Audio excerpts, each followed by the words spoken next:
The former U.S. President Donald Trump has been indicted by a New York grand jury in connection with his alleged role in a hush money payment involving adult film star Stormy Daniels that dates to the 2016 presidential election. This is a story that's making headlines across the world. Trump faces more than 30 counts related to business fraud in the indictment, but the indictment remains under seal. The former president is expected to be arraigned in a Manhattan criminal court on Tuesday, but the timing of this appearance remains fluid. A target in the probe has been the payment made to Stormy Daniels and the Trump Organization's reimbursement to Cohen. Prosecutors were also weighing in on whether to charge Trump with falsifying business, which in this case could be a violation of campaign finance laws. Now, Donald Trump has responded to the indictment. He has called it a political witch hunt by the Democrats. Can Trump still run for presidency in 2024 even though he's been indicted? The answer is yes. But political analysts are already asking, what kind of an impact will this have on the 2024 presidential election in the United States? And is this just the beginning of Trump's legal woes? Remember, the former president has far more serious allegations than the hush money payment. And that begs the question if Trump's legal woes will polarize the American voters further. Are you worried this will further divide a country, the indictment? I have no comment on that. Mr. President. Possible protest in the wake of the indictment? No, I'm not going to talk about Trump's indictment. Now, the unprecedented move is bound to impact not just on Donald Trump, but the U.S. judicial and political system overall as well. On that note, let me also introduce my two guests today. Nicole Brenner-Schmitz, who's a Democrat strategist, joining me live from Jackson Hole in Wyoming, while Republican strategist Corinne Clark joins me live from Washington, D.C. Corinne, if I may begin with you, will Donald Trump's indictment impact his presidency campaign for 2024?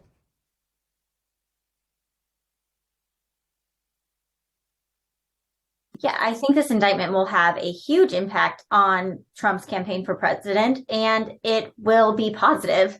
I think that this witch hunt actually reminds a lot of us 2016 Trump supporters why it is that we loved this guy, and it's because the establishment, the system hates this guy, and they will do anything to take him down, and that is what they're doing now. We've seen them do it before. This is no different than that, and I think it will remind a lot of us what it is that we like about Trump.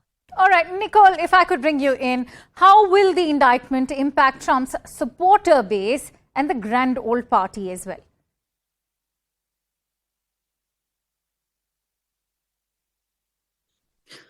I mean, look, yes, it's going to affect it for sure. Does he have a base that does not care about this? Absolutely. Trump has shown it. He knows it. He's been quoted for years saying, I could shoot someone on Fifth Avenue and it wouldn't matter.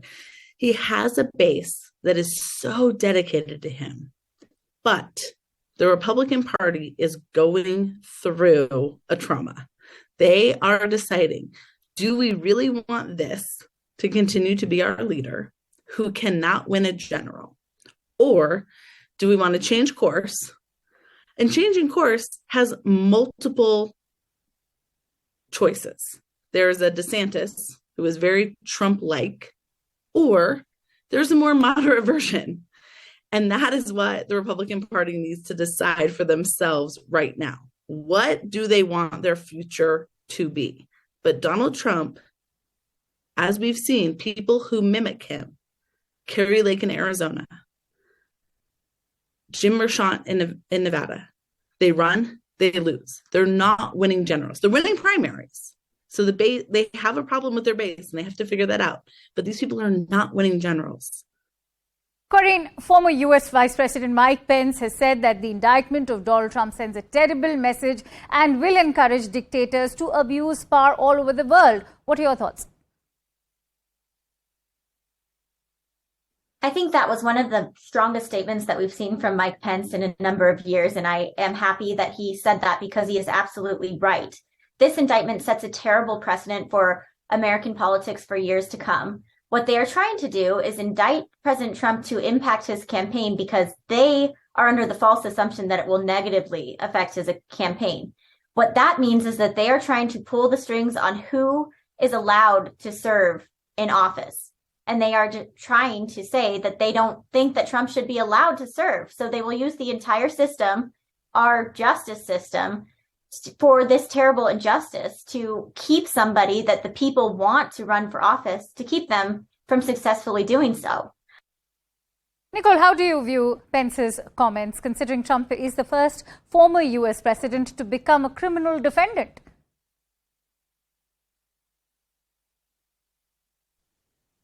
Right. Well, I mean, unfortunately, I don't completely agree with former Vice President Mike Pence. There have been former electeds who have been charged under this same issue, this way of using money inappropriately.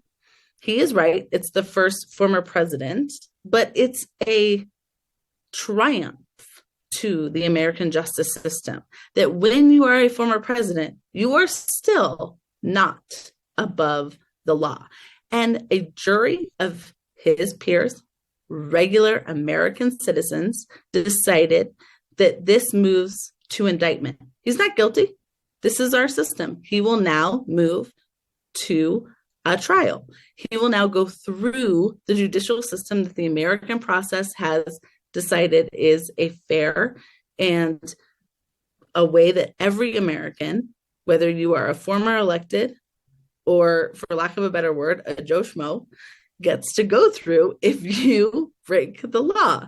So he's going to go through the process like any American citizen, which just goes to show the American judicial system at its best. Right. Corinne, the Georgia Republican Representative Marjorie Taylor Greene has tweeted announcing that she will come to New York on Tuesday and has urged people to protest what she calls the unconstitutional witch hunt. Keeping in mind what happened during the Capitol riots of January 2021, how do you weigh in on these rallying cries, including that of Donald Trump's? Every American should be responsible for themselves and protest in a nonviolent way. I don't think anyone's rally cry is suggesting that they should be violent, and I hope that there will be no violence. All right.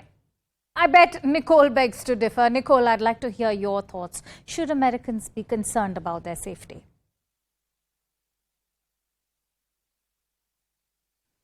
Yeah, this is what Americans should actually be concerned about.